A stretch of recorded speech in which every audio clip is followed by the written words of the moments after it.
Proposed legislation discussed in Lansing this week looks to change laws on human trafficking. The bills seek to increase penalties for offenders and better support victims. News 8's Kyle Mitchell joining us in studio with what changes the law could mean for prosecuting cases. Sue, the bills have bipartisan support and were discussed yesterday at a Michigan Senate committee hearing.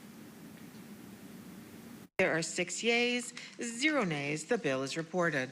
A series of bills proposed in Lansing look to strengthen the fight to combat human trafficking. We've come a long way just as a country and Michigan as a state, but there's so much more that can be done to protect survivors and support them. Becky Diffin with Safe Haven Ministries works with survivors of abuse and knows how difficult it can be to get them to come forward and identify traffickers. From what we've seen, it's been extremely difficult. Survivors know that traffickers are likely not going to face very harsh consequences if they're even charged with trafficking at all.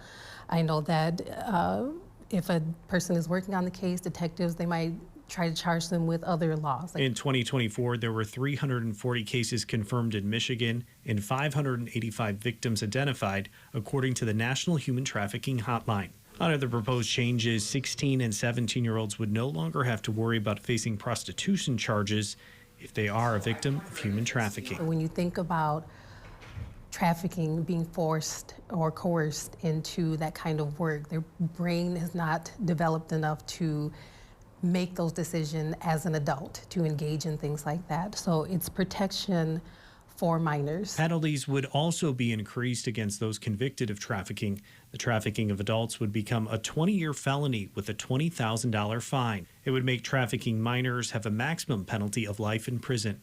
Diffin says holding traffickers accountable under the law is important for the victims. I want justice for that survivor just the same as they do. And when it doesn't happen, it just goes back to Michigan as a state being better about our laws and how we're criminalizing traffickers and how we are making laws that support the victims in those cases.